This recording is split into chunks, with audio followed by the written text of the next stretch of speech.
gonna talk about a topic that I've been meaning to talk about, needing to talk about, wanting to talk about, but a little scared to talk about. Y'all. Okay, now my eyes watering. I promise I'm not crying. Eyes watering. Okay.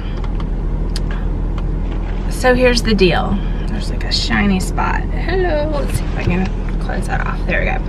Here's the deal. I'm supposed to have vertical sleeve gastrectomy surgery done pretty soon. I started the process at the end of May at my doctor's office, at my surgeon's office, and my insurance, which is Medicare, was supposed to cover it. If I had a BMI over 40 and if I had no comorbidities, as long as my BMI was over 40, it was going to be covered, as long as I jumped through all the hoops. And there were hoops. So these nutrition classes that frankly I didn't agree with a lot of the stuff. They were saying to do all low-fat, fat-free stuff, and those low-fat, fat-free products have a lot of stuff in them that are not good for you. Really, really bad fillers. And then they started talking about using canola oil, and I can't believe it's not butter, and like fake stuff. All these chemicals. Like, I just, but I did it because it was mandatory. I did my talks with the nutritionist one-on-one that I had to do. I had to see the cardiologist. I had to see the psychiatrist, or actually I think it was a social worker, for a psych eval.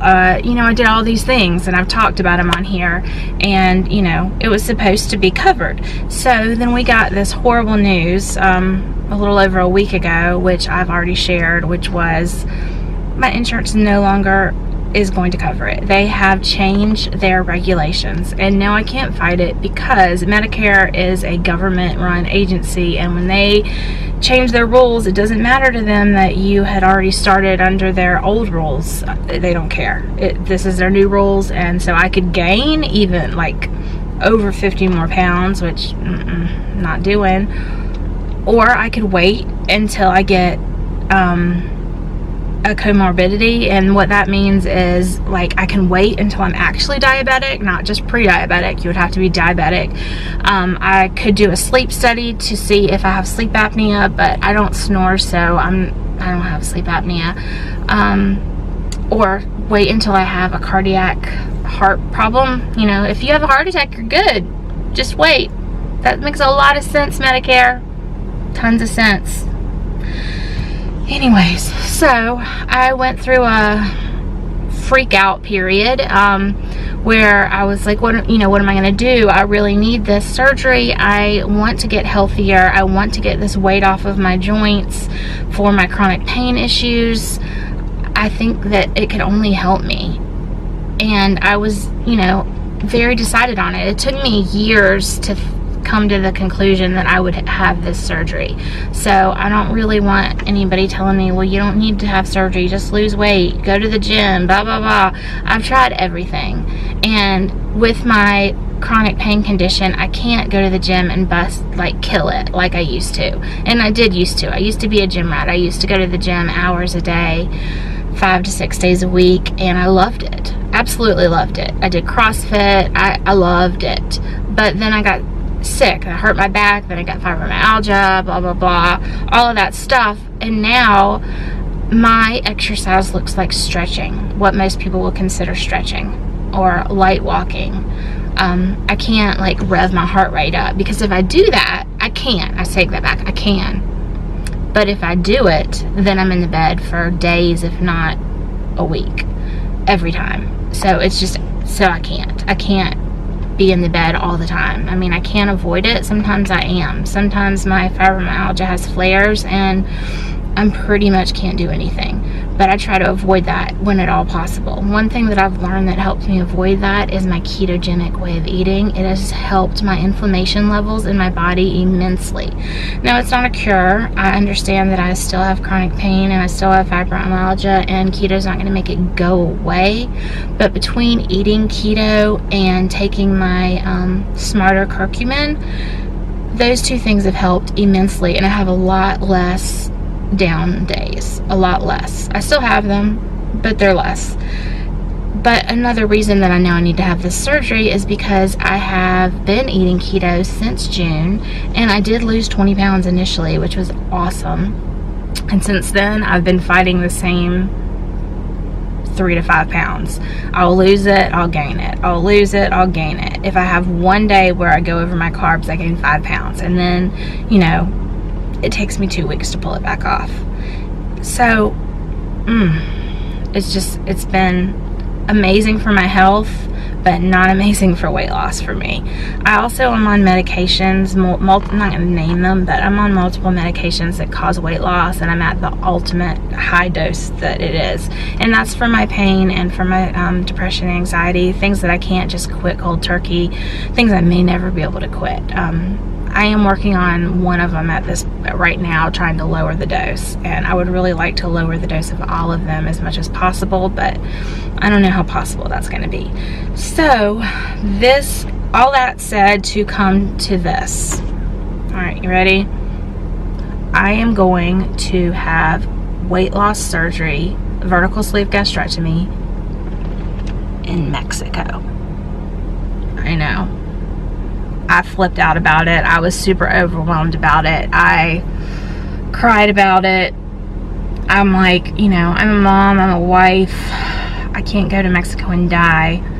What, I mean, Mexico? Really?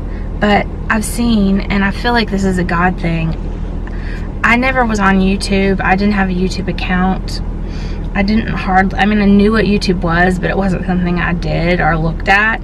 And when I decided to have the vertical sleeve gastrectomy, something said, look it up on YouTube. Maybe people have talked about it. And I really wasn't expecting it. I thought, you know, I think my daughter suggested it, and I didn't expect it. There to be anybody talking about it on there. I didn't realize how big YouTube was. I thought of it as like, you know, go to watch somebody's music video or something. That's what I thought it was. So I think it's really a God thing that I was sent there, and watching everybody's VSG or weight loss surgery stories, there's a bunch of people that do go to Mexico for this, and I had watched some of their stories also. And so I thought, who had I watched that went to Mexico? And then I went back and watched those people and reached out to some different people. Erin at my VSG confessional had chronicled her journey really, really thoroughly, and she went to a doctor in Puerto Vallarta named Dr. Hidalgo. And so I was looking really closely into him, and then I was also looking at a couple in Tijuana, but frankly the thought of going to Tijuana, I don't know, I've been to Tijuana and it was really rough and really dirty, and you know, I don't know, I know tons of people go to Tijuana, and there's probably doctors there. I know there's doctors there that are very good. And so the first thing that was overwhelming was there are so many. And you go onto these websites and you go onto these Facebook sites and you hear all these different people's thoughts and what happened with them and who they suggest, and it's overwhelming. There's just so many. So I just started narrowing it down, and as I'm doing it, I'm praying about it, and something just kept me going back towards the Dr. Hidalgo in Puerto Vallarta. I just felt a peace about that. I felt a peace about going there. They were really easy to communicate with, and then I reached out in person to Erin and was like, you know, tell me about it, the good, the bad, the ugly. She didn't really have any bad or ugly, only good, and she was so sweet and so informative, even, you know, above and beyond what she'd already put out on YouTube that I'd already watched multiple times, and probably will again the closer I get. So that's it. I'm gonna have weight loss surgery in Mexico. I would love the support. I would love your support. I would love your prayers. I would not love your negative comments or your don't do it. I don't really want anybody commenting in that way. It's hard enough to make the decision, hard enough to put it out there and tell people that you're going to Mexico to have surgery. You know, my husband was a little freaked out at first. My mom was a little bit freaked out, but they've come around to it also, and my husband's gonna go with me. It looks like I'm gonna have surgery on drum roll. Okay, that's not a drum roll. I don't know how to do a drum roll, obviously. I think this is not set in stone, but it is scheduled, and there's a deposit down on November 24th, which is a Saturday. I would leave November 23rd, have surgery on Saturday the 24th, and then come home the following Wednesday. So I would be there from Friday to Wednesday, and my husband's gonna go with me, which is why we're doing it over Thanksgiving, so he doesn't have to miss a lot of work. And right now we're just waiting for his work to approve him to be gone, because he is a teacher, and taking off right before a holiday is really kind of a no-no. But this way he's going to miss the least amount of work overall, so I think it's going to be fine. We just have to wait for that and then book our tickets. And I'm sure somebody's going to ask for, you know, well, how much does that cost, Erica? And if anybody's interested and has questions because they're thinking about doing it, please feel free to ask me. I'm going to chronicle my journey the whole way. So, you know, anytime you have questions or thoughts that are, you know, or, you know, negative thoughts too, but that are constructive, you know, I'm fine with constructive criticism.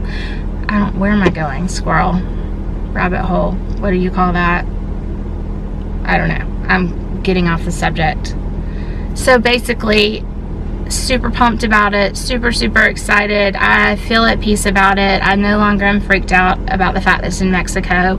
And y'all, there's tons of what they call it medical tourism, but not just for weight loss surgery. People go there for tons of dental surgeries, and people also go for even like orthopedic surgeries. So I had no idea. I had no idea until I had like started looking into this VSG and had seen people that had gone to Mexico, and then I'm gonna go, so I really looked into it. I was surprised how many. So that's the plan. That's what I'm doing. I wanted to share it with y'all. Some of y'all that have become my YouTube friends already kind of know what's going on with it. You know, I'd mentioned it, and I know people were wondering. So people in my real life that have found this channel, and my YouTube friends that have found this channel, I love y'all, and I really would appreciate the support and the prayers as we go through this journey. And I will chronicle it the whole way and share how everything is going, and so you can expect that from me. I will, you know, I will log my whole journey. That's the whole reason I'm doing this YouTube channel, is to log my weight loss journey, share it with like people, other people in the bariatric community. And I'm a nurse, and health and wellness has always been huge to me. And until I got sick, I wasn't, you know, I wasn't overweight. I was in really good shape. But, you know, I let depression take over a lot. I gained a lot of weight because I was depressed and because of the pain. And it's not just lack of exercise. I truly believe that nutrition is 80 to 90% of the whole health and wellness.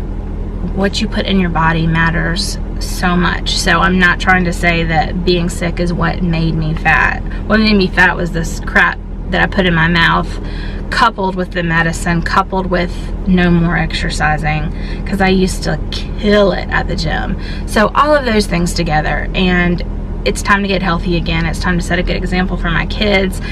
I feel like we eat very healthy overall. You know, I let stuff in that I shouldn't. You know, we did paleo for the last over 6 years, and no gluten, no sugars, all of that kind of stuff, no bad flours. You know, overall, the quality of our food has been good, but for me it was quantity. I struggle with binging for sure, and I was I was feeding pain. I feed pain, I feed emotions. I'm very much an emotional eater, and weight loss surgery will not cure. It's not a cure-all. It's a tool. It's a tool that I am very excited to have, and one that I can't wait to use. And I've also been working on my emotional eating. It has gotten amazingly better, and I wouldn't say I'm cured of it. I don't know if I ever will be. It's always going to be a thing for me, but I'm doing so much better with it. Eating keto, eating low carb, high fat, helps me immensely with my cravings. I don't have as many cravings, and my cravings have always been carby cravings. I'm not a huge sweets person. I mean, sometimes I want some chocolate, but I'm not like an ice cream person or a big sweets person. For me, it was more like bread and pasta and carbs and all that kind of stuff. So, wow, it's been like 15 minutes of me talking now, so I'm gonna stop. So that's it. I'm going to Mexico, gonna have weight loss surgery. I chose vertical sleeve gastrectomy, and I'm super, super excited and super pumped, and I am ready for that day to come. Between here and now, I'm just gonna stick with my keto thing and work hard at my body and at what I'm putting into my body. And between now and then, I'm gonna work really hard at making sure I get enough protein every day too, because sometimes I'm just not hungry with this whole keto thing, and then I just don't eat enough. Some days not enough calories, a lot of days it ends up not being enough protein, plenty of fat but not enough protein, so I'm going to really focus on that protein intake. Okay, I did it. I didn't cry. I shared it. It's out there. Alright. Bye, y'all.